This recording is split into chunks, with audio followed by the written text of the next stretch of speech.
إن الحمد لله نحمده ونستعينه ونستغفره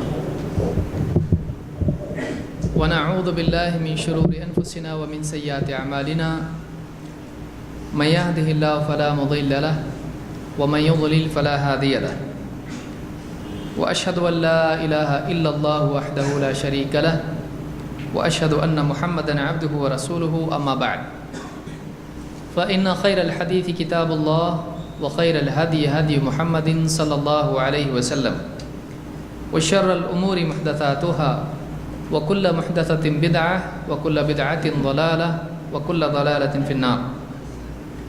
قال الله تبارك وتعالى ومن أحسن قولا ممن دعا إلى الله وعمل صالحا وقال إنني من المسلمين.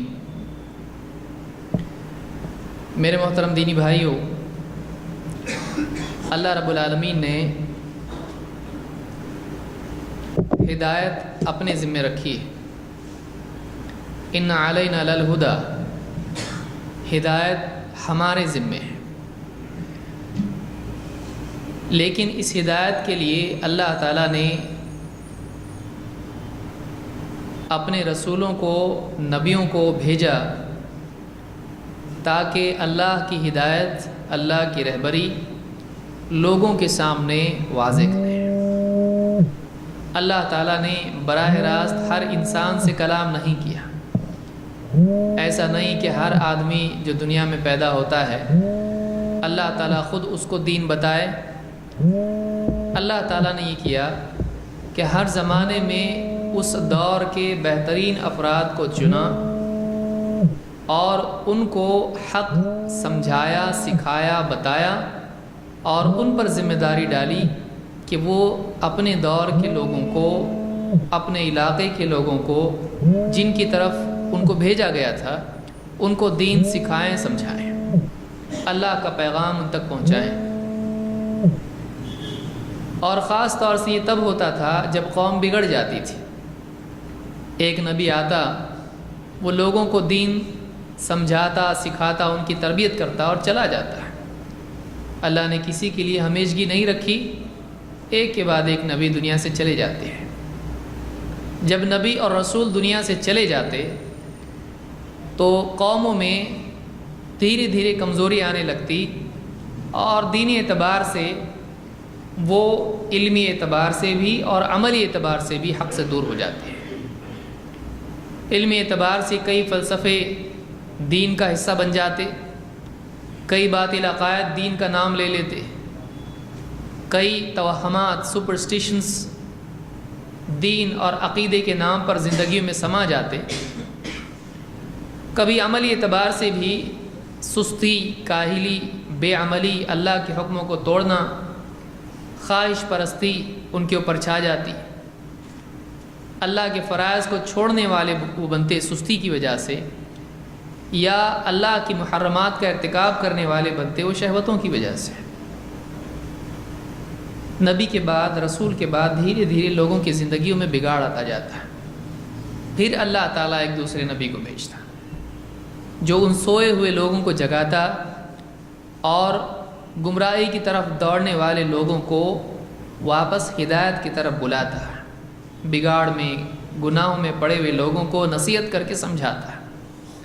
یہ سلسلہ ہمیشہ سے چلتا رہا. یہ اللہ رب العالمین کی رحمت کی اور عدل کی دلیل ہے. رحمت کی دلیل اور عدل کی اس اعتبار سے کہ اگر کسی کو اللہ نہیں بتائے اور پھر اچانک کسی دن سزا دے دے، وہ کیا کہے گا؟ مجھ کو تو معلوم نہیں تھا یہ غلط ہے، مجھ کو کسی نے نہیں بتایا کیا صحیح ہے کیا غلط ہے. اگر مجھ کو بتایا ہوتا اور پھر سزا ملتی غلط پر تو ایک بات سمجھ میں آتی ہے، اگر بتایا جاتا تو میں کرتا ہی نہیں.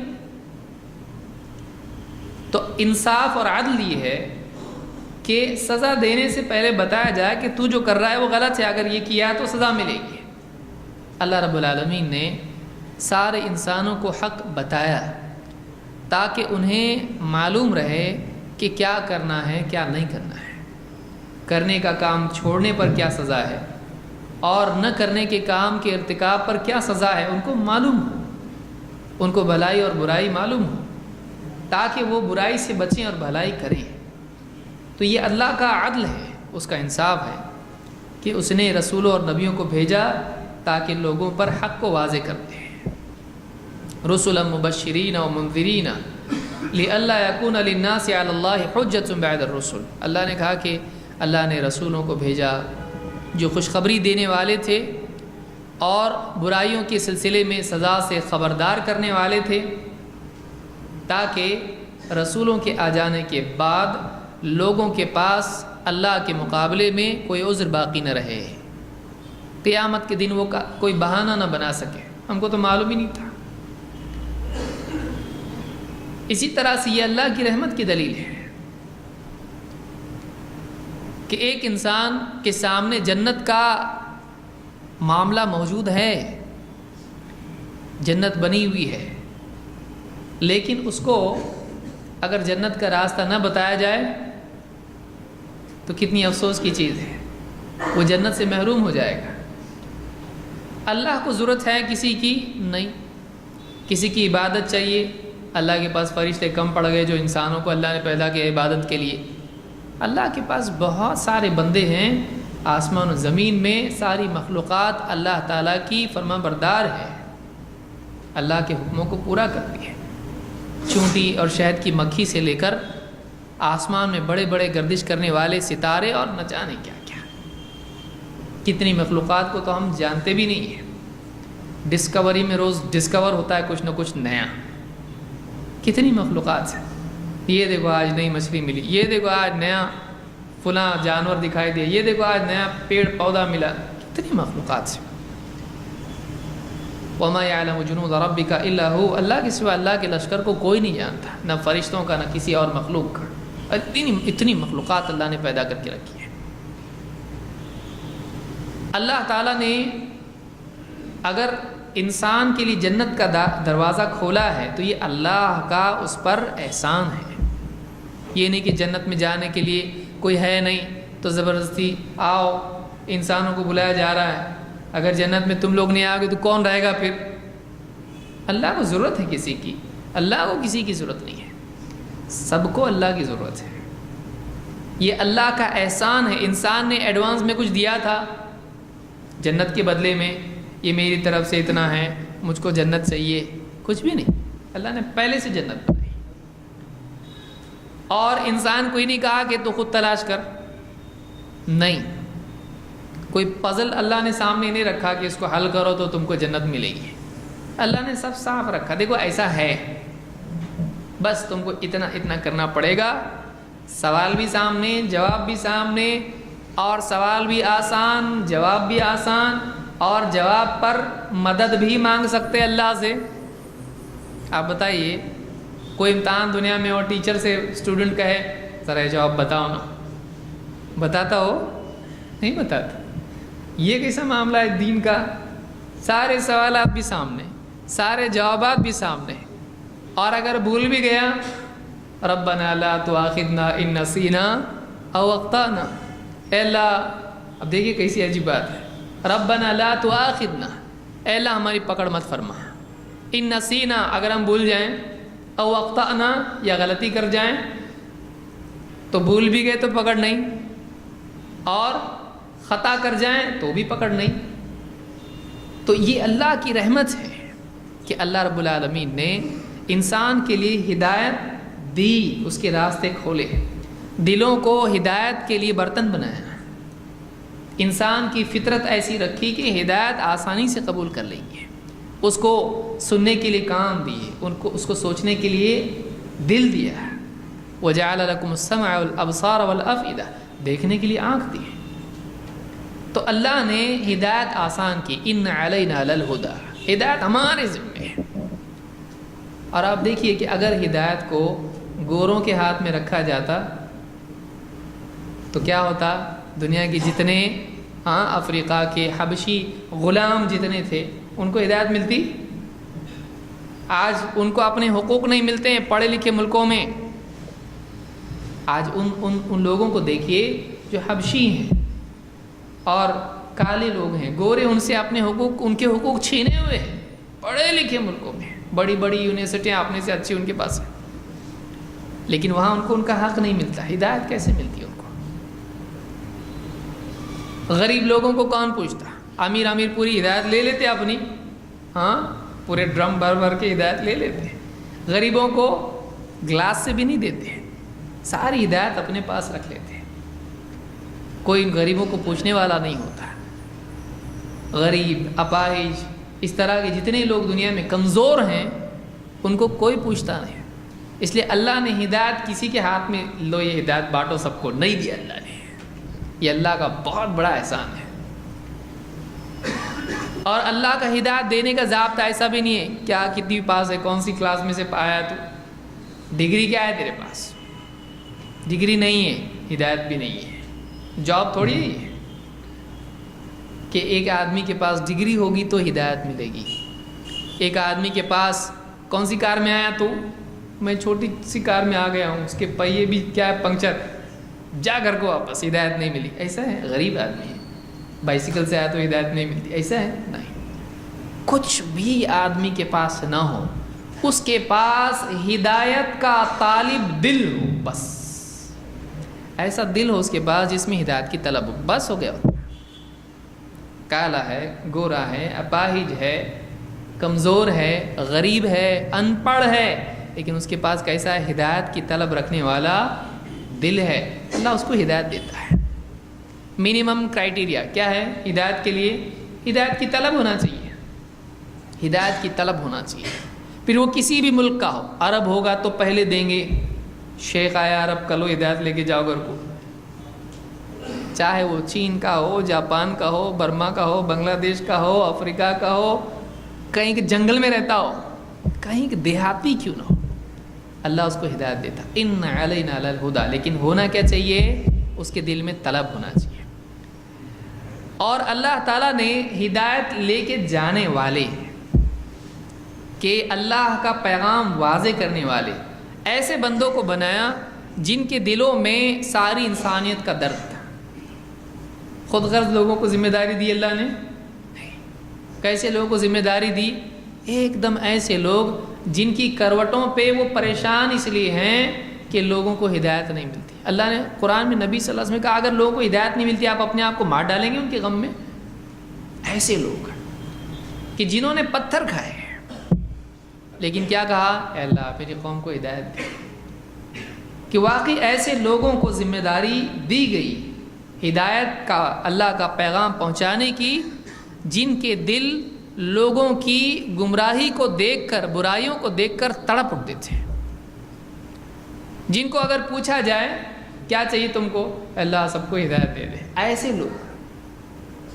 ایسے لوگ ایک مرتبہ اللہ کے نبی صلی اللہ علیہ وسلم نے حضرت عائشہ کو ایک دعا دے دی، بہت خوش ہوئی، لوٹ پوٹ ہو گئی، جسے بچے خوش ہو کے ایک دم لیٹ جاتے ہیں، خوش ہو گئی ایک دم۔ کہا عائشہ تجھ کو تعجب ہو رہا ہے میری اس دعا سے؟ کہا کہ پھر اللہ کے رسول اتنی اچھی دعا میرے لیے آپ کی، میں خوش نہیں ہوں گی تو اور کیا ہوں گی؟ نبی کی دعا۔ کہا عائشہ میں اپنی امت کے لیے ہر نماز میں دعا کرتا ہوں، یعنی کسی نماز میں امت کے افراد کو اللہ کے نبی صلی اللہ علیہ وسلم نہیں بھول رہے ہیں، اور امت نماز کو ہی بھول گئی، امت نماز کو ہی بھول گئی۔ آپ سوچیے کتنا افسوس کی چیز ہے۔ اگر ایسے لوگوں کو ذمہ داری دی جائے جو اپنی ذمہ داری بھول جائیں، آپ بتائیے قوموں کا کیا ہوگا؟ اللہ نے ایسے لوگوں کو چنا، نبیوں کو، جو بہترین انسان تھے، جنہوں نے اپنی زندگی انی دعوت قومی لیلا و نہارا، اے اللہ میں نے اپنی قوم کو دعوت دی، رات دن دعوت دی، رات نہیں دیکھی، دن نہیں دیکھا، دعوت دعوت دعوت۔ رات آرام کا وقت ہے، دن معاش کا وقت ہے، اپنے آرام کو قربان کیا، اپنی معاش کو برباد کیا، کیوں؟ تاکہ لوگوں کو ہدایت مل جائے، لوگ اپنے رب کو پہچانیں، لوگ اپنی زندگی کا مقصد جانیں، لوگ جہنم سے بچ جائیں۔ انی دعوت قومی لیلا و نہارا، میں نے اپنی قوم کو رات دن دعوت دی ہے۔ امت مسلمہ میں افراد کیا کر رہے؟ رات دن کام کر رہے ہیں۔ کیوں بھائی؟ پیسہ خوب ہونا چاہیے، دن میں بھی کام کر رہا ہے، رات میں بھی اوور ٹائم کر رہا ہے۔ دعوت دعوت کون دے گا؟ یہ وہ وراثت ہے جو نبی صلی اللہ علیہ وسلم سے امت مسلمہ کو ملی ہے۔ اللہ نے ہدایت اپنے ذمے رکھی اور یہ نعمت پہنچانے کے لیے امت مسلمہ کو چنا۔ کتنے شرف کی بات ہے! ایسی چیز جو اللہ کا انعام ہے، احسان ہے، اس کے سمجھانے کی ذمہ داری۔ اب یہاں پہ دو چیزیں یاد رکھیں، ہدایت دو قسم کی ہوتی ہے۔ ایک ہوتی ہے ارشاد، اور یا جس کو آپ کہیں گے تبیین، بیان کرنا، واضح کرنا، تبیین۔ اور دوسرے ہوتا ہے توفیق۔ ارشاد حق واضح کرنا، دیکھو یہ حلال ہے، یہ حرام ہے، یہ توحید ہے، یہ شرک ہے، یہ سنت ہے، بدعت ہے، یہ حق ہے، یہ باطل ہے، بول کے الفاظ میں واضح کرنا، اس کو کہتے ہیں ارشاد۔ ہدایت سے بنا ہوا، یہ تبیین، بیان سے بنا ہوا ہے، رشد سے بنا ہے ارشاد، حق واضح کرنا الفاظ کی صورت میں۔ لیکن دلوں کے اندر قبولیت کا مادہ پیدا کرنا، تھوڑی اس میں ہمت ڈالنا اور اس کے لیے حق کو اور واضح کرنا، دل کھول دینا، رب اشرح لی صدری، دل کھول دینا، یہ اللہ کی طرف سے ہوتا ہے۔ کوئی بندہ کر سکتا ہے؟ خود نبی اپنے لیے کیا کر رہے ہیں؟ موسیٰ علیہ السلام قال رب اشرح لی صدری ویسر لی امری واحلل عقدۃ من لسانی یفقهوا قولی، دو باتیں ہیں، باقی ساری چیز تو آگے ہیں، لیکن یہاں پر اپنے لیے کیا مانگ رہے ہیں؟ سب سے پہلے ان کو حق سمجھے، یفقہوا قولی، میں جا کے بولنے والا ہوں، ان سے بات کرنے والا ہوں، وہ میرے ذمے ہیں کہ میں حق پہنچاؤں، لیکن اس سے پہلے خود میرا سینہ کھلنا چاہیے۔ رب اشرح لی صدری، اے اللہ میرے سینے کو کھول دے۔ ویسر لی امری، اور بڑی بھاری ذمہ داری ہے، اے اللہ اس ذمہ داری کو میرے لیے آسان کر دے۔ اللہ سے آسانی مانگنا، اللہ چاہے تو مشکل کو بھی کیا کر دے؟ آسان، اور آسان کو بھی مشکل۔ چاہے تو اللہ تعالیٰ نبی کے لیے چاند کو دو ٹکڑے کر دے، اور چاہے تو ایک انسان کو اللہ تعالیٰ بستر پر لٹا دے کہ وہ حرکت بھی نہیں کر سکتا ہے۔ اللہ کی مرضی، جس کو جو حال چاہتا ہے اللہ اس میں رکھتا ہے۔ رب اشرح لی صدری ویسر لی امری واحلل عقدۃ من لسانی، اور اللہ میری زبان میں جو گرا ہے، ناٹ، گانٹھ ہے، اس کو کھول دے۔ واحلل عقدۃ من لسانی یفقهوا قولی، تاکہ لوگ جن کے پاس میں جا رہا ہوں میری بات سمجھیں۔ تو ایک سینے کا کھلنا، سینے میں انشراح کا پیدا ہونا، یہ اللہ ہی کی طرف سے ہوتا ہے، اسی لیے اللہ ہی سے مانگا جاتا ہے۔ اسی لیے نبی اور رسول نے بھی کس سے مانگا؟ اللہ سے۔ لیکن بات کا سمجھانا یہ انسان کے ذمے ہے۔ اللہ کی طرف سے آئے ہوئے حق کو لے کر لوگوں کی زبان میں اس کو آسان کر کے سمجھانا، یہ نبیوں کی ذمہ داری ہوتی ہے، اور یہ داعی کی ذمہ داری ہوتی ہے۔ اسی لیے اس آیت میں دونوں چیزیں جمع ہیں۔ اللہ میرا سینہ کھول دے گی، ان کے لیے کیا مانگ رہے ہیں؟ اللہ مجھ کو ایسی صلاحیت دے، مجھ کو اچھی زبان دے کہ میں جا کے ان کے سامنے جب حق بیان کروں تو وہ سمجھیں میری بات کو۔ اللہ سے مانگ رہے ہیں۔ موسیٰ علیہ السلام نے اس وقت میں کہا، اے اللہ مجھ کو بہت پیسہ دے، بہت پیسہ چاہیے، اے اللہ مجھ کو فرعون کی ٹکر میں فوج دے، اے اللہ مجھ کو ایک تخت دے جس پہ بیٹھ کے میں قوم کے مسئلے حل کروں، سونے کے برتن دے جس میں کھاؤں، 2 وقت کا کم سے کم کھانا تو دے۔ مانگا؟ بڑا کام ہے، اس میں وہ دھیان میں نہیں آنا چاہیے آدمی کے۔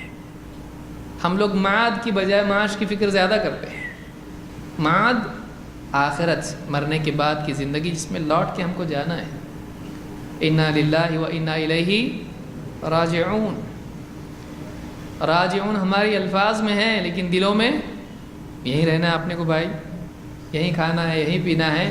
اتنا دنیا میں آدمی لگ جاتا ہے کہ نہ صرف دوسروں کی آخرت سے بے فکر ہو جاتا ہے، خود اپنی آخرت سے بھی بے فکر ہو جاتا ہے۔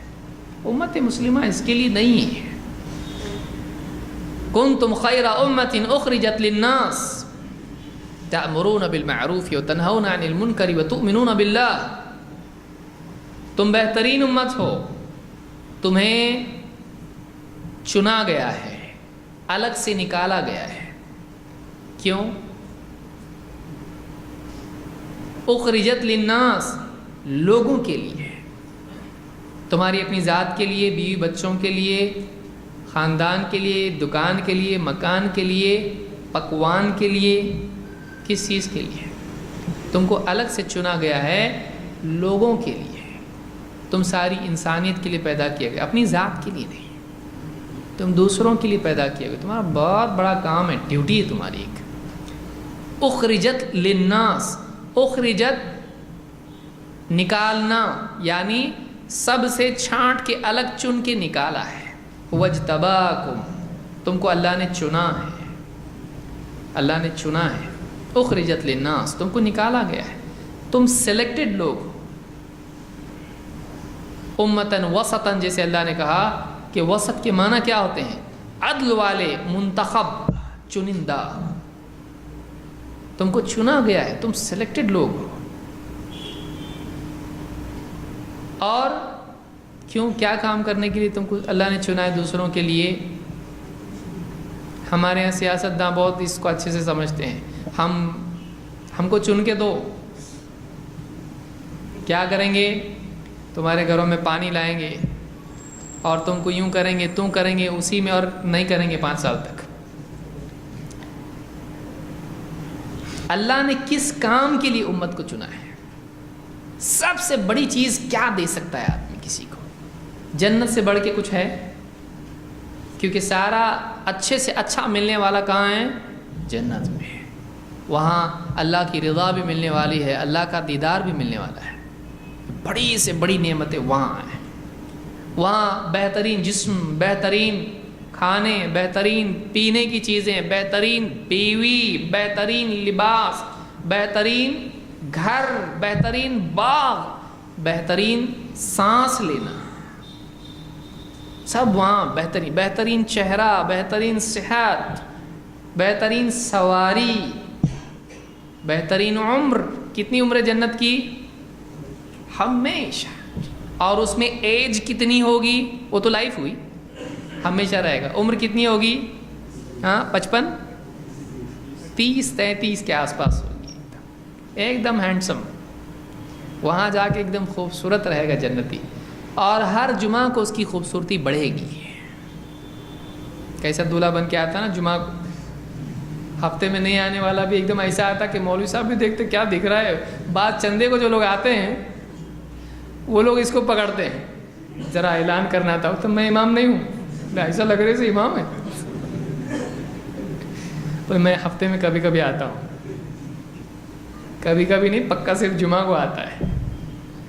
اتنا جنت میں جائے گا، جمعہ کے دن بھی اس کا حسن بڑھے گا. جائے گا بازار میں اور ہوا ایک چلے گی، وہ ہوا اس کو چھو کے نکلے گی، گھر والوں تک پہنچے گی، ان کو بھی چھو کے نکلے گی. اور وہ ہوا کیا کر دے گی؟ ان کو خوبصورت بنا دے گی. سب کو پہلے سے خوبصورت نہیں تھے ایسا نہیں ہے، لیکن حسن میں کیا ہو جائے گا؟ اور اضافہ. پہلے ہی اتنی خوبصورت تھے، جنت میں جا کے ہر جمعہ کو. اب جب بازار سے لوٹیں گے، ان کے گھر میں ان کی بیویاں، ان کے جو بھی لوگ اقربا ہوں گے، کہیں کتنے خوبصورت لگ رہے، بولے تم لوگ بھی کتنے خوبصورت لگ رہے. ہر جمعہ کو ہمیشگی کی زندگی، ہمیشگی کی صحت، ہمیشگی کی خوبصورتی، ہمیشگی کی رہائش، ہمیشگی کا سب کچھ. ہمارے دل میں نہیں آتا سارے انسانوں کو ملنا چاہیے اور خود ہم کو ملنا چاہیے. ابھی ہمارے لیے کنفرمڈ ہوا ہے یہ. اللہ تعالیٰ ہم سب کو جنت نصیب فرمائے. آخر وقت میں کیا ہوگا کس کو نہیں معلوم؟ کسی کو معلوم ہے نہیں. اللہ ہم سب کے ایمان کی حفاظت فرمائے. اللہ کے نبی صلی اللہ علیہ وسلم خود اللہ سے دعا کرتے تھے، یا مقلب القلوب ثبت قلبی علی دینک، اے دلوں کو الٹنے پلٹنے والے میرے دل کو اپنے دین پر جمائے رکھ. اتنی بڑی نعمت ہے. اس امت کو اللہ نے بتایا، ساری انسانیت کو یہ پیغام پہنچاؤ، ایسی جنت ہے. واللہ یدعو الی دار السلام، اللہ تم سب کو بلا رہا ہے. کدھر بلا رہا ہے؟ دار السلام کی طرف. دار السلام سلامتی کا گھر.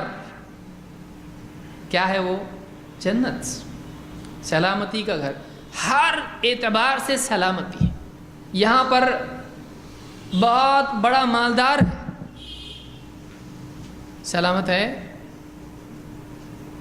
کچھ بھی ہو سکتا ہے، اچانک بیماری آ سکتی ہے، اچانک کسی دن چوکیدار سو گیا اور سارا پیسہ کھو گیا، ہو سکتا ہے کہ نہیں؟ ہاں، ڈاکہ ڈال دیا، بیٹھتا تھا روز دیکھتے چوکیدار کو، اس کا روٹین کیا ہے، اتنے بجے ایسا کرتا ہے، اتنے بجے چکر لگاتا ہے، اور اس کے بعد آ کے فلاں وقت پہ دیکھتا ہے صاحب تو ابھی چیک کرنے والے نہیں، تو تھوڑا سا اونگ لو، برابر ٹائم ہفتہ بھر دے گا اس کو، مہینہ بھر دے گا، برابر جا کے کتے کو بھی کھانا وانا دے کے کھول کے دے گا تو سب غائب۔ ہو سکتا ہے کہ نہیں ہو سکتا؟ ہو سکتا ہے،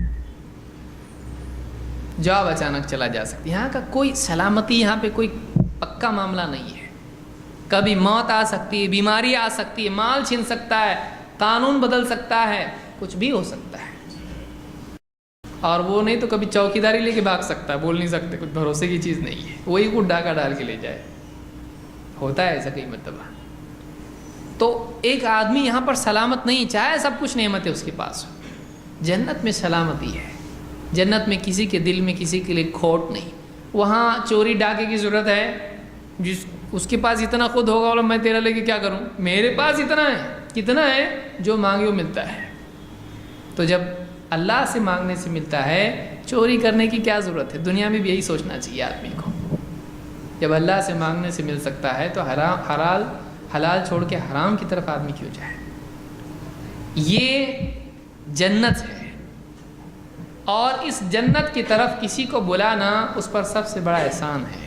سب سے بہترین کام یہ ہے کہ اس کو اس سڑی ہوئی دنیا کی بجائے اس اعلیٰ زندگی کی دعوت دی جائے، چل یہ تیرے لیے ہے، میرے کو بھی مل سکتا ہے، میں بہت غریب ہوں، ارے تو بھی جا سکتا ہے جنت میں، سب جا سکتے ہیں، کوئی بھی جا سکتا ہے، کسی بھی ملک کا ہو، کسی بھی طبقے کا ہو، جا سکتا ہے، جنت کا دروازہ سب کے لیے کھلا ہے۔ کیا کرنا پڑے گا؟ ہمالیہ پہاڑ ادھر سے اٹھا کے ادھر رکھنا پڑے گا، ہے ایسا کچھ؟ بہت آسان ہے، بس 2 چیز ماننی پڑے گی تجھ کو، بس 2۔ کیا چیزیں ہیں وہ؟ ایک، اس بات کی گواہی دینا کہ اللہ کے سوا کوئی عبادت کے لائق نہیں ہے، اشہد ان لا الہ الا اللہ۔ دوسرا، اب اللہ کی عبادت کریں گے تو کیسا کرنا؟ وہ تو اللہ نے بتایا نا، کس کو بھیجا بتانے کے لیے آپ کو؟ نہیں، میرے کو نہیں بھیجا۔ اللہ نے کس کو چنا؟ محمد رسول اللہ صلی اللہ علیہ وسلم کو۔ اللہ نے اپنی پسند ناپسند سب ان کو بتائی کہ بندوں کو بتاؤ یہ۔ تو ظاہر بات ہے کہ اللہ کی عبادت کرنے کے لیے معلوم ہونا چاہیے کہ وہ کیسے کی جائے، اللہ کو راضی خوش کرنے کے لیے معلوم ہونا چاہیے کہ کروں کیا میں اللہ کو خوش کرنے کے لیے۔ اللہ خوش ہو گیا تو جنت ملے گی، لیکن کروں کیسے خوش اللہ کو، وہ بتانے کے لیے اللہ نے محمد صلی اللہ علیہ وسلم کو چنا، اور آپ کو وہ علم دیا جو پہلے آپ کے پاس نہیں تھا۔ وَعَلَّمَكَ مَا لَمْ تَكُنْ تَعْلَمْ وَكَانَ فَضْلُ اللَّهِ عَلَيْكَ عَظِيمًا۔ اللہ نے نبی آپ کو وہ سب کچھ سکھایا جو آپ کو پہلے معلوم نہیں تھا، اللہ کا آپ پر بڑا فضل رہا ہے۔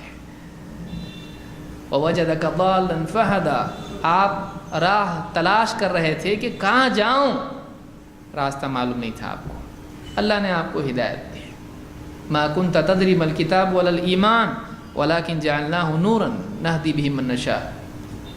آپ کو معلوم نہیں تھا ایمان کیا ہے، آپ کو نہیں معلوم تھا کتاب کیا ہے، یہ اللہ نے آپ کو ایک نور دیا تاکہ آپ کے ذریعے بندوں کو اس نور کے ذریعے سے ہدایت دے۔ محمد صلی اللہ علیہ وسلم کو چنا، بس 2 چیز تو مان لیا، جنت۔ ہاں، لیکن ماننے کے بعد پھر اس سے ٹکرانے والی چیزوں سے بچنا پڑے گا، ایسے ہر کام سے بچنا پڑے گا جس سے یہ چیز خراب ہوتی ہے۔ وہ کیسا؟ بولے فارم بھرتا نا تو، ہاں، فارم بھرنے کے بعد میں اس میں کچھ بھی کٹ کر دیا، گڑبڑ ہو جائے گی کہ نہیں ہو جائے گی؟ ہو جائے گی نا۔ تو ایک بار تو نے یہ اقرار کر لیا، اب ایسا کام مت کر جس سے فارم پھاڑنے جیسا کام مت کر۔ انہوں نے فارم بھر دیا، ہو گیا، بہت اچھا کام، اب وہ خود ہاتھ سے پھاڑ دیا تو ٹکٹ کینسل۔ ایک آدمی اپنے ہاتھ سے ٹکٹ نکالا ٹرین کا، اور نکالنے کے بعد بولے قانوناً تو میں نے نکال لیا، اور پھاڑ دے تو تکلیف ہوگی کہ نہیں؟ اس کو مصیبت ہوگی، کہیں داخل ہونا ہے، داخلہ اس نے ہاتھ سے پھاڑ دیا تو یہ اس کے لیے نقصان ہے۔ تو ایک آدمی جنت میں جانے کے لیے ایمان لائے، لیکن پھر ایسا کام کرے جس سے ایمان ضائع ہو جاتا ہے، شرک کرے، کفر کرے یا نفاق میں مبتلا ہو جائے یا شک میں مبتلا ہو جائے، اس کا ایمان برباد ہو جائے گا۔ تو ایسا کام بھی نہیں کرنا ہے جس سے پچھلا کیا ہوا برباد ہو جائے۔ الذین آمنوا ولم یلبسوا ایمانہم بظلم اولئک لہم الامن وہم مہتدون۔ وہ لوگ جو ایمان لائے اور اپنے ایمان میں ظلم کی ملاوٹ نہیں کی، ایمان کو خراب کرنے والی چیز شرک کو نہیں ملایا ایمان میں، ایسے لوگوں کے لیے امن ہے اور ایسے لوگ ہدایت یافتہ ہیں۔ سادہ انسانیت کو دعوت دینے کی ضرورت ہے۔ کتنے لوگ دنیا میں آج ہیں نہیں معلوم پیدا کرنے والا کون ہے، کون ہمارا رہبر ہے، کس کی ذمہ داری ہے۔ دوسرے تو چھوڑیے، ہمارے مسلمانوں کو معلوم نہیں ہے۔ کتنے مسلمان ہیں، آپ ہاتھ پکڑ کے پوچھئے جمعہ کے بعد ہمارے نبی کا نام کیا ہے، حضور۔ وہ بھی بہت پیار سے بولے گا اس کو، ارے نام تو بتا، بولے آپ صلی اللہ علیہ وسلم۔ آپ دیکھیے کر کے، ہم لوگ بہت ساری چیزوں کو فور گرانٹڈ لیتے ہیں، سب کو نبی کا نام نہیں معلوم ہوگا۔ کتنے لوگ ہیں نہیں معلوم رہتا ہے، اور بہت دین کی باقی چیزیں تو بہت دور کی بات ہے۔ نبی اور رسول کیا فرق ہے نہیں معلوم، نبی کے معنی کیا ہے، محمد کے معنی کیا ہے، اللہ معبود کے معنی، الہ کس کو کہتے ہیں، کتنی بیسکس ہیں مسلمانوں کو آج نہیں معلوم ہے۔ کون بتائے گا ان کو؟ فرشتے آئیں گے، نبی آئے گا، کون آئے گا؟ اس کے لیے اللہ نے اس امت کو چنا ہے۔ وَلْتَكُمْ مِنْكُمْ أُمَّةٌ يَدْعُونَ إِلَى الْخَيْرِ وَيَأْمُرُونَ بِالْمَعْرُوفِ وَيَنْهَوْنَ عَنِ الْمُنْكَرِ وَأُولَئِكَ هُمُ الْمُفْلِحُونَ۔ اور تم میں کچھ ایسے لوگ ہونے چاہیے، سلیکٹڈ لوگ ہونے چاہیے۔ وَلْتَكُمْ مِنْكُمْ أُمَّةٌ، امہ کچھ لوگ، ایک ہوتا ہے پوری امت مسلمہ، لیکن امت مسلمہ میں سے بھی کچھ لوگ ہونے چاہیے، اس کو امت کہتے ہیں، کچھ لوگوں کا گروہ۔ تم میں ایک امت، ایک گروہ ایسا ہونا چاہیے۔ لام یہاں پر تاکید کے طور پر ہے، یعنی کمپلسری ہے، یہ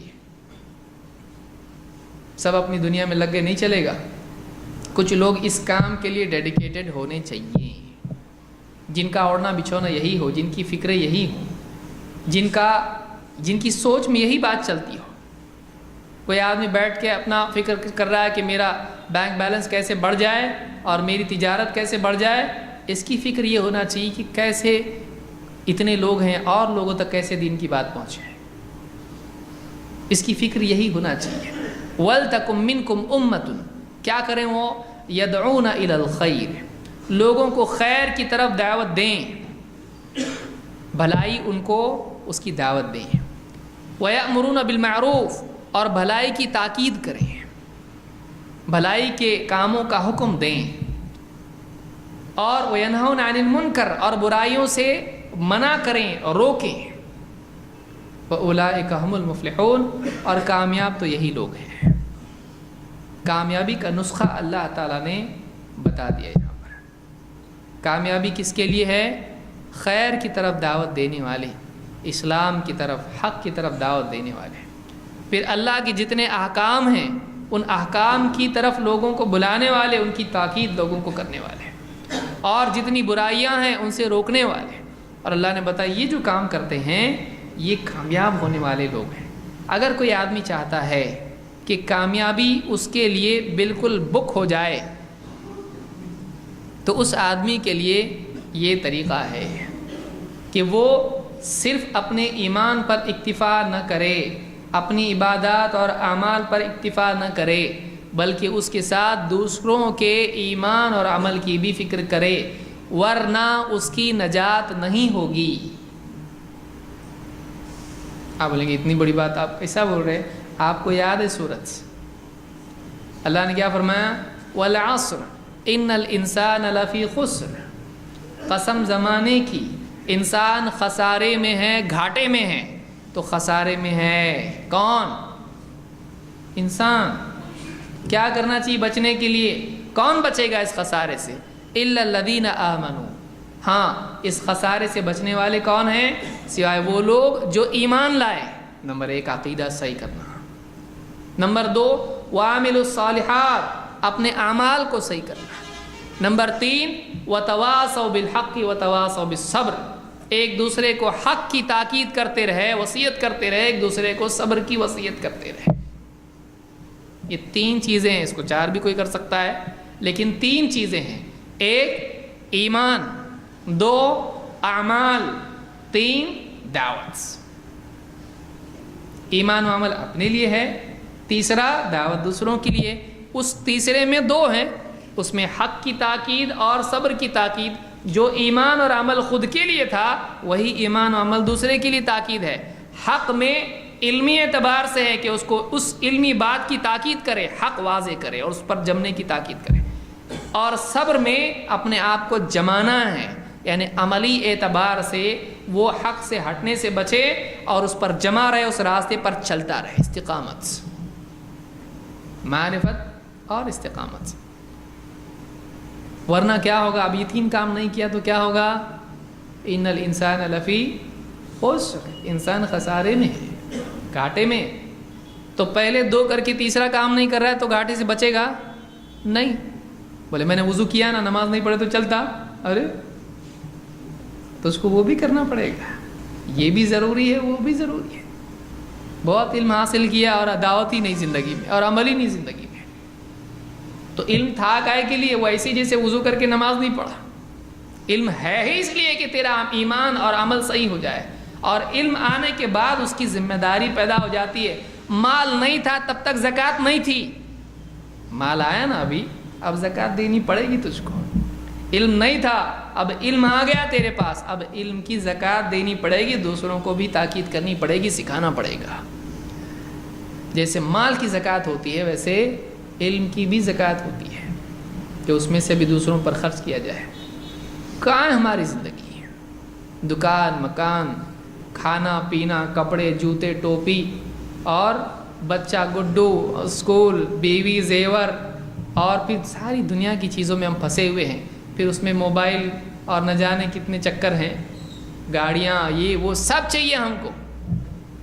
ہماری زندگی کا مقصد کیا ہے؟ ہم اس کے لیے پیدا ہوئے، یہ سب فنا ہونے والا ہے، یہ سب فنا ہونے والا ہے۔ اس کے لیے ہم اپنے آپ کو فنا کریں، افسوس کی چیز ہے۔ ہم اپنے آپ کو اللہ کی مرضیات میں فنا کر دیں، یہ اصل ہے۔ اللہ کے لیے آدمی اپنی زندگی کو لگا دے، اللہ کے دین کو لوگوں تک پہنچانے میں لگائے، جاب کرے، کھائے پیے، بیوی بچوں کے ساتھ ہنسے خوشی رہے، سب کرے، لیکن اس کے دل میں ایک کونا تو کم سے کم ہو کہ دنیا کے کونے کونے تک اللہ کی بات پہنچ جائے۔ کچھ تو دل میں کہیں تو کچھ ہونا چاہیے ہو کہ اللہ کا دین عام ہو جائے، زمین پر اللہ کی شریعت آئے، دلوں میں اللہ کا دین آئے، توحید آئے، معاشرہ گندگی سے نکلے، حرام، گناہ، چوری، جھوٹ، زنا پھیل رہا ہے دنیا بھر میں۔ میں کچھ تو کروں جس سے لوگوں کی زندگی میں حق آئے، گندگی نکلے۔ راستے کی گندگی لوگوں کو دکھائی دیتی ہے، سوسائٹی میں اگر کہیں کچرا پڑا ہوا دکھا تو فوراً کون ڈالا یہاں پہ، کہاں سے آ رہی، واچ مین کو بلائے گا، دیکھتا نہیں تو۔ سوسائٹی کی گندگی کی اتنی فکر ہے، دنیا بھر میں بے دینی کی گندگی بلکہ اس کے اپنے گھر تک آ چکی ہے، وہ گندگی دکھائی نہیں دیتی ہے۔ بیوی کی اصلاح، بچوں کی اصلاح، وہ گندگی کون صاف کرے گا؟ بچہ پاخانہ کر دیا اگر ڈرائنگ روم میں، جن آ جاتا ہے اس کے اندر، بیوی کو ڈانٹ دے گا، بچے کو سنبھالنے نہیں آتا، صاف کرو جلدی، کوئی بھی آ سکتا ہے گھر کے اندر، یہ بیت الخلاء ہے، صاف کرو اس کو۔ وہ گندگی صاف کرنے کی فکر ہے، بے دینی کی گندگی گھروں میں، بازاروں میں، راستوں پر، مدرسوں میں، اسکولوں میں، کہاں کہاں بے دینی آ رہی ہے، اس کے روکنے اور صاف کرنے کے لیے ہم کیا کر رہے ہیں؟ قیامت کے دن پوچھے گا نہیں اللہ ہم کو۔ اللہ کے نبی صلی اللہ علیہ وسلم فرماتے من رأى منکم منکرا فلیغیرہ بیدہ فإن لم یستطع فبلسانہ فإن لم یستطع فبقلبہ وذلک اضعف الایمان۔ جو کسی برائی کو ہوتا دیکھے اس کو ہاتھ سے روکے، طاقت ہے اس کے اندر، ہاتھ سے روکے۔ اگر اس کی طاقت نہیں ہے زبان سے روکے، سمجھائے، بتائے۔ اگر اس کی بھی طاقت نہیں تو دل سے روکے، دل میں اس کی مخالفت کرے۔ اور یہ ایمان کا سب سے کمزور درجہ ہے۔ ایمان کمزور ہو جاتا ہے جب آدمی غلط کو روکنے کے لیے کچھ نہیں کرتا ہے۔ آج دنیا بھر میں اتنی برائیاں ہو رہی ہیں، برائیاں امڑ امڑ کے آ رہی ہیں، ہمارے گھروں تک پہنچ رہی ہیں۔ اور ہم اس کے روکنے کے لیے کچھ فکر نہ کریں، ہم بھی بچے کیا کھائیں گے، کیا پئیں گے، کیا پہنیں گے، اسی کی فکر میں لگے رہیں، کیا مقصد ہے ہماری زندگی کا؟ ہمارے اندر اور جانوروں میں کیا فرق ہے؟ ایک کتا بھی ڈھونڈ کے لاتا ہے، اپنی بچوں کو لا کے کھلاتی ہے، کتیا بھی ہے، بتائیے، چڑیا بھی کرتی ہے، جانور بھی کرتے ہی ہے، چڑیا جاتی بچوں کو لا کے کھلاتی، جانور ہے، پرندہ ہے وہ۔ ہمارے ان میں فرق کیا ہے؟ ہم صرف کھانے پینے ہی کی فکر کر رہے ہیں، جبکہ اللہ نے ہم کو دین بھی دیا ہے، شریعت دی ہے، ایمان دیا ہے، عمل دیا ہے، نبی کا طریقہ دیا، وہ نبی جس کو اللہ نے ساری انسانیت کے لیے رہنما بنایا اور سارے رسولوں کا سردار بنایا، اس امت میں رہ کے ہم کچھ بھی فکر نہ کریں، اپنے کھانے پینے کی فکر کرنے میں لگ جائیں اور آرام میں اور کھیل تماشوں میں لگ جائیں، ٹائم پاس کرنے کو اپنی زندگی کا مقصد بنائیں، اس سے زیادہ شرم کی بات کیا ہو سکتی ہے؟ اس لیے بہت ضروری ہے ہماری زندگی میں دعوت ایک مستقل کام کی حیثیت سے شامل ہو جائے۔ دعوت ہماری زندگی کا ایک مستقل پلر ہونا چاہیے، جس پہ ہماری زندگی کی بنیاد ہو۔ اللہ ہم سب کو اس کی توفیق عطا فرمائے، ہم سمجھ عطا فرمائے۔ اس کے لیے کیا کرنا چاہیے؟ اللہ تعالیٰ قرآن کریم میں فرماتا ہے اس سے بہتر کس کی بات ہوگی؟ وَمَنْ أَحْسَنُ قَوْلًا مِّمَّنْ دَعَا إِلَى اللَّهِ وَعَمِلَ صَالِحًا، اس سے بہتر کس کی بات ہوگی؟ جو اللہ کی طرف بلائے اور خود بھی نیک عمل کرے۔ وَقَالَ إِنَّنِي مِنَ الْمُسْلِمِينَ، اور کہے کہ میں بھی مسلمان ہوں، میں بھی مسلمانوں میں سے ہوں۔ اللہ کی طرف بلائے، اللہ کی طرف بلائے، توحید کی طرف، اللہ کی عبادت کی طرف، اللہ کی معرفت کی طرف، اور خود بھی اس کے تقاضوں پر عمل کرے، اس کی اپنی زندگی میں عمل ہو۔ اس سے بہتر اور کسی کی بات ہو سکتی ہے؟ نہیں۔ دنیا کے سارے کلام، ان میں اللہ سے جوڑنے والا کلام سب سے قیمتی ہے۔ ہم سوچے دن بھر میں کتنی باتیں کرتا ہوں، ان ساری باتوں میں اگر فلٹر کر کے اتنی باتیں نکالی جائیں، چھان کے چن کے، جس میں نے ایک بندے کو اللہ سے جوڑا، کتنا ہوگا؟ تو پھر ہماری باقی باتیں، کتنی ساری باتیں ہماری دنیا کی نہ صرف یہ کہ بے فائدہ ہوتی بلکہ بعض اوقات گناہ بھی ہوتی ہیں، جھوٹ، دھوکہ، خیانت، غیبت، نہ جانے کیا کیا۔ اللہ سے جوڑنے والی بات ہماری کتنی ہے؟ ہر دن آدمی جائزہ لے، تو اس نے کتنی صحیح بات اس دن کیا، اللہ سے کتنوں کو جوڑا ہے۔ اس کا ہر کلام یا تو اللہ سے خود کو جوڑنے والا ہو یا دوسرے کو جوڑنے والا ہو۔ یہ کوشش کرنا چاہیے آدمی کو۔ میری باتوں میں یعنی کلام ایسا ہو کہ یا تو خود اللہ سے جوڑنا ذکر کے ذریعے سے، یا دوسروں کو اللہ سے جوڑنا دعوت کے ذریعے سے، ایسی کوشش آدمی کو کرنا چاہیے۔ بہت کم باتیں اس کی ہوں جو حاجت کی بقدر اس کی ہوں دوسری، یہ کوشش آدمی کو کرنا چاہیے۔ اللہ ہم کو توفیق عطا فرمائے۔ اللہ کے نبی صلی اللہ علیہ وسلم نے خود فرمایا ان تموت ولسانک رطب من ذکر اللہ، تو اس کو اس حال میں موت آئے کہ تیری زبان اللہ کے ذکر سے تر و تازہ رہے، اس حال میں آدمی مرے، اللہ کی یاد اس کی زبان پر ہونا چاہیے۔ دوسری بات، اللہ نے یہاں پر ہم کو فرمایا کہ تم میں ایک مستقل جماعت ہونی چاہیے۔ معلوم یہ کہ سماج میں کچھ افراد مسلمانوں میں سے ایسے ہونے چاہیے جو اپنی زندگی کے لیے دعوت کو مقصد بنا لیں، جن کی جیسے آدمی بزنس کے لیے فکر کرتا ہے، بزنس بڑھانے کی، بچانے کی، کمائی کی، وہ دعوت کی فکر کریں، وہ اپنے طور پر اپنی زندگی کے لیے مقصد بنا لیں۔ ہم کو اللہ کے دین کے لیے، اس کو سماج میں عام کرنے کے لیے، اس کے غلبے کے لیے کوشش کرنی پڑے گی۔ اس کے لیے ہم کو لوگوں کو دین کی طرف بلانا پڑے گا۔ ظاہر بات ہے اس کے تقاضے ہیں کہ ایک آدمی جب دوسروں کو دعوت دے رہا ہے تو اس کو اس کے لیے تیاری کرنی پڑے گی۔ 3 چیزیں ہیں جن کا ہم کو خیال رکھنا چاہیے۔ بعضوں کو پوچھا دعوت کے کتنے سارے اصول، یہ 3 کہاں سے لائے تو؟ دعوت کے 3 اصول، دعوت کے بہت سارے اصول ہیں، لیکن یہ 3 بنیادی اور مرکزی اصول ہیں۔ 3 ذرا جلدی یاد ہوتا، باقی سارے 20-25 جلدی یاد ہوتے نہیں، لیکن 3 اگر اصول ذہن میں آدمی رکھے تو بہت اچھے طریقے سے وہ دعوت دے سکتا ہے۔ باقی بہت سارے اصول ہیں جو بہت سارے انہی کی فرع ہیں، انہی کے ضمن میں آتے ہیں۔ ایک اصول اس میں ہے دعوت سے پہلے کام کرنے کا۔ 3 کام کرنے ہم۔ نمبر 1، دعوت سے پہلے ایک کام۔ 2، دعوت کے دوران ایک کام۔ 3، دعوت کے بعد ایک کام۔ بہت سمپل ہے، دعوت سے پہلے، دعوت کے دوران اور دعوت کے بعد۔ وہ کیا ہے؟ العلم قبلها والرفق معها والصبر بعدها. کتنا اچھا لگتا سننے کے لیے. دعوت سے پہلے علم، دعوت کے ساتھ نرمی، دعوت کے بعد برداشت. بہت مشکل اب لگ رہا ہے، کتنے جلدی ختم ہو گیا، لیکن زندگی ختم ہو جاتی ہے. یہ تین چیزیں زندگی میں پورے طور پر لاتے ہی. دعوت دینے سے پہلے دعوت کا علم ہونا چاہیے. جو بھی بول رہا ہے، دعوت دے رہا ہے، سمجھا رہا ہے، نرمی سے سمجھانا چاہیے. اور دعوت دینے کے بعد ریاکشن ہمیشہ پلیزنٹ نہیں آئے گا. جیسی توقع تھی محنت کرنے کے بعد ڈائریکٹلی رسپانس ویسا نہیں ملے گا. اس کے بعد کیا آئے گا؟ غصہ. تو پھر اس کے بعد آدمی غصہ اپنا ظاہر کرے گا نہیں، برداشت کرنا. یہ تین کام اگر آدمی کر لے تو یہ آدمی کامیاب ہے. کامیاب دائی یہ تین کام پابندی سے کرتا ہے. آئیے اس کی تفصیل ہم دیکھتے ہیں. ابن تیمیہ رحمۃ اللہ، کوئی آدمی جو کہ لائے کہاں سے آپ؟ ٹھیک ہے. ابن تیمیہ رحمۃ اللہ علیہ نے مجموع الفتاوی میں اس کو ذکر کیا ہے، اور سلف نے بھی یہ بات کہی ہے ان سے پہلے. کہتے ہیں فلا بد من هذه الثلاثه. ابن تیمیہ رحمۃ اللہ علیہ فرماتے ہیں ان تین کے سوا کام نہیں چل سکتا ہے. یہ تین اصول ضروری ہیں. کیا ہیں؟ العلم والرفق والصبر. علم، رفق، رفق کس کو کہتے ہیں؟ نرمی کو. اور صبر، نرمی میں اور صبر میں فرق ہے. علم، رفق اور صبر. کہتے ہیں العلم قبل الامر والنہی. حکم دینے سے پہلے، منع کرنے سے پہلے آدمی کو معلوم ہونا چاہیے. اور والرفق معہ، اور نرمی بولنے کے ساتھ ہونا چاہیے، بولنے کے انداز میں نرمی ہونا چاہیے.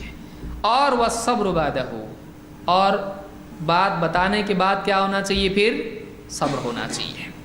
کہتے ہیں وَإِن كَانَ كُلٌّ مِّنَ الثَّلَاثَةِ مُسْتَصْحِبًا فِي هَذِهِ الْأَحْوَالِ. اور اکثر ایسا ہوتا ہے کہ ان احوال میں تینوں ایسے ہیں کہ ایک دوسرے کو کھینچ لیتے ہیں. یعنی تینوں کو آپ سیپریٹ نہیں کر سکتے کہ پہلے ایسا، بعد میں ایسا، تیسرا ایسا، بلکہ اکثر تینوں کیا ہوتے ہیں؟ ساتھ ساتھ ہوتے ہیں. اور کہتے ہیں کہ وَهَذَا كَمَا جَاءَ فِي الْأَثَرِ. یہ ایسا ہی ہے جیسا کہ بعض آثار میں آیا ہے. عن بعض السلف، بعض سلف سے بعض آثار میں یہ بات مروی ہے. وَرَوَوْهُ مَرْفُوعًا، اور بعض نے اس کو مرفوعاً بھی روایت کیا ہے. ذَكَرَهُ الْقَاضِي أَبُو يَعْلَى فِي الْمُعْتَمَدِ. قاضی ابو یعلا نے المعتمد میں اس کو بیان کیا ہے. لا يأمر بالمعروف وينهى عن المنكر إلا من كان فقيها فيما يأمر به فقیہا فیما ینہی عنہ. وہی آدمی بھلائی کی تاکید کرے، برائی سے روکے، جو فقیہ ہو، گہری سمجھ رکھتا ہو اس چیز کی جس کی تاکید کر رہا ہے، جس سے منع کر رہا ہے. نمبر ایک، اس کو گہرائی سے معلوم ہونا چاہیے کہ میں کیا بول رہا ہوں. آپ بتائیے، بولنے والے کو نہیں معلوم کیا بول رہا ہے، سننے والے کو معلوم پڑے گا. کوئی پوچھے آپ جو بول رہے ہیں اس کا کیا مطلب ہے؟ بولے جتنا بول رہا اتنا سنو. بیان میں ایسے ہی سنا تھا، تشریح کے وقت سو گیا تھا، چلے گا ایسا؟ اس کو خود کو معلوم نہیں ہے، سامنے والا کیا مانے گا اس کی بات کو. اس کو خود معلوم ہو، اور صرف معلوم نہیں ہو، فقیہن، گہری سمجھ، اس کو گہرائی کے ساتھ جانتا ہو. اور رفیقاً فیما یأمر بہ رفیقاً فیما ینہی عنہ، جس بات کی تاکید کر رہا ہے اور جس بات سے منع کر رہا ہے، اس کے منع کرنے میں، اس کے بتانے میں نرم مزاج ہو، نرمی اس میں ہونا چاہیے، سختی نہیں. حلیماً فیما یأمر بہ حلیماً فیما ینہی عنہ. حلیم کہتے ہیں جاہل کی جہالت کو برداشت کرنے کے نام کو. حلیم کون ہے؟ جو جاہل کی جہالت کو کیا کرے؟ برداشت کر لے، صبر کرے اس کی جہالت پر. تو جس بات کی تاکید کر رہا ہے اور جس بات سے منع کر رہا ہے، اس کے سلسلے میں غلطی کرنے والے کی غلطی پر برداشت کرنے والا ہو. جیسے کوئی آدمی کچھ بتائے، اچھے سے سمجھایا، اور سامنے والا کہے ذرا ٹھیک سے سنا نہیں، میں تھوڑا کچھ کام میں تھا، ذرا واپس بولو، کتنا غصہ آتا ہے. پورا دل لگا کہ ایک دم قرأت سے پڑھ پڑھ کے آئے تھے، سنایا ایک دم اچھے سے اس کو، اور سنا ہی نہیں اس نے، تو اس کو غصہ آئے گا کہ نہیں؟ غصہ نہیں آئے. یا کچھ بھی بات کرے اور سامنے والا اس کی بات کی اس کو قبول نہ کرے، ضد میں آ جائے، جو بھی اس طرح کی چیز ہو، تو حلیم ہو، اس کی جہالت کو کیا کرتا ہو؟ پی جاتا ہو، برداشت کرتا ہو. یہ 3 چیزیں ہونا ضروری ہیں.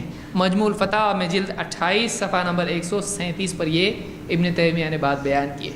تو سلف میں یہ بات معلوم اور معروف تھی کہ دعوت میں اور امر بالمعروف والنہی عن المنکر میں 3 چیزیں ہونی چاہیے. نمبر 1 علم ہونا چاہیے. علم کا مطلب یہ نہیں کہ عالم علامہ ہی بن جائے آدمی، بلکہ علم کا مطلب یہ ہے کہ جتنا بیان کر رہا ہے اس کا علم ہونا ضروری ہے.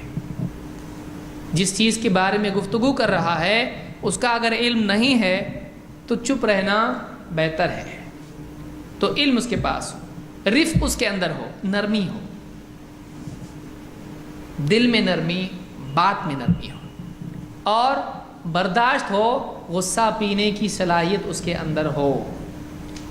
یہ 3 چیزیں اگر ہیں تو وہ آدمی صحیح سے دعوت دے سکتا ہے. آئیے ایک ایک کر کے ہم اس کی تفصیل دیکھتے ہیں. اللہ تعالیٰ فرماتا ہے قُلْ هَٰذِهِ سَبِيلِي أَدْعُو إِلَى اللَّهِ عَلَىٰ بَصِيرَةٍ أَنَا وَمَنِ اتَّبَعَنِي وَسُبْحَانَ اللَّهِ وَمَا أَنَا مِنَ الْمُشْرِكِينَ. اے نبی، یہ سورہ یوسف کی آیت نمبر 108 ہے. اے نبی آپ کہہ دیجئے هَٰذِهِ سَبِيلِي، یہ میرا راستہ ہے. أَدْعُو إِلَى اللَّهِ، میں اللہ کی طرف لوگوں کو بلاتا ہوں. عَلَىٰ بَصِيرَةٍ، بصیرت کی بنیاد پر، گہری سوجھ بوجھ اور یقین کی بنیاد پر. انا ومن اتبعنی، میں بھی اور میری اتباع کرنے والے بھی ہیں. وسبحان اللہ وما انا من المشرکین، اور سبحان اللہ میں مشرکین میں سے نہیں ہوں. اپنی بالکل برات کہ میں اللہ کی طرف بلاتا ہوں، لیکن اللہ بھی دوسرے بھی ایسا نہیں ہے. ہماری دعوت کیسی ہے؟ اللہ ہی، اللہ بھی کی نہیں ہے، اللہ ہی. بہت سارے لوگ، عجیب بات ہے، وہاں پر کھڑے ہیں اللہ ہی اللہ بول رہے ہیں، اور کھڑا کدھر ہے؟ بابا کا سوال ہی یہی ہے، اور بول رہا ہے اللہ ہی اللہ. عجیب بات ہے، آدمی نے خود کیا کہہ رہا ہے یہ بھی نہیں سوچتا. بعض اوقات فاتحہ دے رہا ہے بزرگ کے نام کی، ان کو خوش کرنے کے لیے بچہ چاہیے اس کو، اور ایاک نعبد و ایاک نستعین، اے اللہ ہم تیری عبادت کرتے ہیں اور تجھی سے مدد چاہتے ہیں، اور بابا کے در پہ مانگ رہا ہے. یہ حال ہے. جب یہ کیوں؟ کیونکہ اس کو خود معلوم نہیں وہ کیا کہہ رہا ہے. دیکھیے فاتحہ بزرگ کے نام کی ہے، سورہ فاتحہ اس میں ہے قل هو اللہ احد اللہ الصمد لم یلد ولم یولد ولم یکن له کفوا احد قل اعوذ برب الفلق قل یا ایھا الکافرون لا اعبد ما تعبدون. ساری توحید کی صورتیں ہیں، اور کون سا عمل ہے؟ شرکی عمل. بتائیے اس سے بڑھ کے جہالت کبھی دیکھی ہے آپ نے؟ ساری توحید والی صورتیں کون سے عمل میں پڑھی جا رہی ہیں؟ درگاہ پہ جا کے بزرگ کو خوش کرنا چاہ رہا ہے تاکہ اولاد مل جائے. یہ فاتحہ دے کے آ رہا ہوں وہاں پہ، اور اس پہ مزید یہ کہ نبی پہ درود بھی پڑھ رہا ہے، اس میں نبی کو بھی زبردستی اس میں لے رہا ہے. یہ حال امت مسلمہ کا کہ معلوم نہیں کیا دعوت دے گی یہ قوم دوسروں کو. بتائیے اس کو خود دعوت کی ضرورت ہے، یہ خود بیمار ہے. کسی کو دیکھا آپ نے آپریشن تھیٹر میں اور دوسرے کا آپریشن کر رہا؟ یہ حال ہے. خود آپ اسٹریچر پہ، یہ دوسرے کو کچھ کر سکتا ہے، اس کا حال ایسا ہو چکا ہے. اب دوسری قومیں شرک اور کفر میں پڑی، ان کے پاس جا کے بتائے گا. یہ خود اس کو علاج کی ضرورت ہے، خود اس کو یہاں نلی لگی ہوئی ہے، کیا اس کا ہونے والا ہے؟ اس کا خود کا عقیدہ درست نہیں ہے. تو سب سے پہلے کیا ہونا چاہیے؟ اللہ نے کیا فرمایا؟ اے نبی آپ کہیے یہ میرا راستہ ہے. ہذہ سبیلی، راستہ ہے، مسلسل اس پر چلا جاتا ہے راستے پر. یہ نان سٹاپ عمل ہے. یہ نہیں کہ کبھی موڈ میں آ گیا، جوش میں آ گیا تو پکڑ کے سب کو دعوت دی، سارے گھر والوں کو رشتہ داروں کو جمع کر کے دعوت دی، بھول گیا تو خود اپنے آپ کو بھی بھول گیا.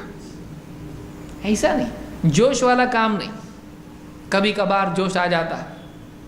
دعوت ہماری ہابی نہیں ہے، دعوت ہماری ذمہ داری ہے. جاب ہابی ہے آدمی کا؟ فٹ بال ہابی ہے اس کا، چھٹی کے دن فٹ بال کھیلنے جاتا ہے، لیکن روزانہ برابر بغیر اذان کے کام پہ جاتا ہے کہ نہیں جاتا ہے؟ جاب پہ برابر جاتا ہے. وہ ہابی نہیں ہے اس کی، وہ ذمہ داری ہے. بیوی بچوں کو کیسا میں سنبھالوں گا، میرا کام ہے بھائی، یہ جانا پڑے گا مجھ کو. جب آدمی کی مینٹالٹی صحیح ہو جاتی ہے تو اس کی ایکٹیویٹی بھی صحیح ہو جاتی ہے. آدمی کی سوچ صحیح ہوگی تو اس کا عمل صحیح ہوگا. ہم دعوت کو ہابی بنا لیتے ہیں. کبھی فلاں کسی بڑے اسپیکر کو دیکھا انٹرنیشنل لیول پہ کچھ اسپیچ دیا، 2-4 لوگ مسلمان ہوئے، اس کے بھی بدن میں کچھ آ جاتا. یہ بھی کبھی ابن تیمیہ کبھی کچھ بن جاتا، 2-4 اور تھوڑا سا جب تک کہ اس کا تھرمامیٹر ڈاؤن نہیں ہوتا ہے، یہاں وہاں ایک دم یہ دلیل وہ پروف فلانا ایسا ایسا، ٹھیک ہے. یاد بائبل بھی پڑھنے لگ جاتے بہت سارے لوگ. بائبل لے کے آیا پڑھ رہا، ارے قرآن پڑھا تو اللہ کے بندے، تو قرآن نہیں پڑھا تو بائبل پڑھ رہا. یہ جوش آ جاتا ہے ایک دم، اس کو دیکھ اس کو دیکھ اس کو دیکھ کے جوش آتا ہے. لیکن وہ جوش کب تک رہتا ہے؟ وہ دودھ کے ابال کی طرح رہتا ہے. جیسی ہانڈی اتار دیا آپ نے سٹو سے، گیس سے، چولہے سے، وہ دودھ کا ابال کیا ہو گیا؟ پھر واپس یہ کہ اس کو اٹھا رہی بیوی، اٹھو فجر میں، کائے کا اٹھتا ہے؟ قل هو اللہ احد. یہ حال ہے. ایسا نہیں ہونا چاہیے. کیسا اٹھتا؟ برابر صبح میں اٹھتا، دانت وانت گھستا، اپنا دیتا، کپڑے نہاتا ویتا، بیوی کپڑے لا کے دیتی، پہنتا، تھوڑا یہ وہ کر کے بریف کیس اٹھایا، جا رہا ہوں میں، شام کو آتا ہوں، ٹھیک ہے جاؤ گڈ بائے. برابر کام کو جاتا ہے. کوئی اٹھائے نہیں اٹھائے، کبھی لیٹ ہو گیا تو ڈانٹ دیتا، کیوں نہیں اٹھایا مجھ کو. فجر کے لیے بولتا ہے ایسا کبھی؟ فجر کے لیے کبھی نہیں بولے گا ایسا. لیکن جاب کے لیے دیر ہو جائے گی مجھ کو، ایسا ہوگا. ارے کوئی آسمان سے کوئی پتھر برسنے والے ہیں، جہنم میں جانے والا ہے، اللہ ہے وہ جو تجھ کو پکڑنے والا ہے، باس ہے. لیکن اس کے لیے اتنی فکر ہے، کمپنی کے لیے، دین کے لیے، اسلام کے لیے ڈیڈیکیشن ہمارا اتنا ہے کیا جو ڈیڈیکیشن ہمارا کمپنی کے لیے ہے؟ ہم نے کمپنی اور اسلام میں فرق نہیں کیا. اس کو ڈیوٹی سمجھ رہے ہیں، اس کو ڈیوٹی سمجھ رہے ہیں، اس کو ڈیوٹی نہیں سمجھ رہے ہم لوگ. جس چیز کو آدمی ڈیوٹی سمجھ لیتا ہے پھر وہ چیز اس کی زندگی میں تبدیلی لاتی ہے. جس چیز کو آدمی اپنا مقصد سمجھ لیتا ہے زندگی میں تبدیلی آتی ہے. مقصد اپنا بنایا اس کو، نو کمپرومائز، نہیں کرنا ہی مجھ کو. یہ ذہن میں اگر ہو تو آدمی کام کرتا ہے. ہذہ سبیلی، یہ میرا راستہ ہے، رکنے والا نہیں، میں اس پہ چلتے رہنے والا ہوں. کبھی چلا کبھی رکا نہیں، چلوں گا اس پہ. ادعو الی اللہ، میں اللہ کی طرف بلاتا ہوں. سب سے بڑا وہ ہے، بندوں کو اس سے جوڑنے کی بات کرتا ہوں میں، اپنی ذات کی طرف، فلانے فرقے کی طرف، اس کی طرف، اس کی طرف نہیں، فلانے کمپنی کی طرف نہیں، میں کسی آرگنائزیشن کی طرف نہیں، اللہ کی طرف بلاتا ہوں. ہمیشگی کے لیے آرگنائزیشن آج ہے کل نہیں رہے گی، دوسری آئیں گی. میں اللہ کی طرف بلاتا ہوں، اس منہج کی طرف بلاتا ہوں جس پر سلف تھے. ایک راستہ ہے وہ مستقل نبی والا راستہ. ادعو الی اللہ علی بصیرت، میں بصیرت پر دعوت دیتا ہوں. بصیرت کے ساتھ، بصیرت کس کو کہتے ہیں؟ گہری سمجھ جس میں یقین بھی ہو، گہرائی کے ساتھ علم، اور اس علم کے ساتھ کیا ہے؟ یقین. یہ دو چیزیں جب جمع ہو جاتی ہیں تو اس کو کیا کہتے ہیں؟ بصیرت. بصارت اور بصیرت میں فرق ہوتا ہے. بصارت آنکھ سے دیکھتا ہے آدمی، بصارت ہے وہ. بصیرت جو آدمی دل کی آنکھ سے دیکھتا ہے، جو آدمی کے دل میں یقین اور علم اور فہم ہوتا ہے، اس کو بصیرت کہتے ہیں. تو میں بصیرت کے ساتھ دعوت دیتا ہوں. معلوم ہی ہوا کہ دعوت کا عمل بصیرت کے ساتھ ہونا چاہیے، گہری سمجھ کے ساتھ ہونا چاہیے، سطحی علم کے ساتھ نہیں. ادھر سے کچھ اڑتا اڑتا پڑھ لیا، ادھر سے کچھ پرزہ اٹھا کے پڑھ لیا، ادھورے علم کے ساتھ کھڑا ہو گیا لوگوں کے سامنے بات کرنے کے لیے نہیں. گہرائی کے ساتھ میں اس کو معلوم ہو کہ یہ جو بات میں کہہ رہا ہوں اس کا کیا مطلب ہے. علی بصیرت انا ومن اتبعنی، صرف میں نہیں بلکہ میری اتباع کرنے والے. نبی سے کہا جا رہا ہے کہ بصیرت تو نبیوں کا کام ہے بھائی، نہیں. میں بھی مسلسل دعوت دیتا ہوں اور بصیرت کے ساتھ دعوت دیتا ہوں، اور میری اتباع کرنے والے بھی مسلسل دعوت دیتے ہیں، بصیرت کے ساتھ دعوت دیتے ہیں. معلوم ہوا کہ اتباع سنت کا کمال دعوت ہے، کہ صرف آدمی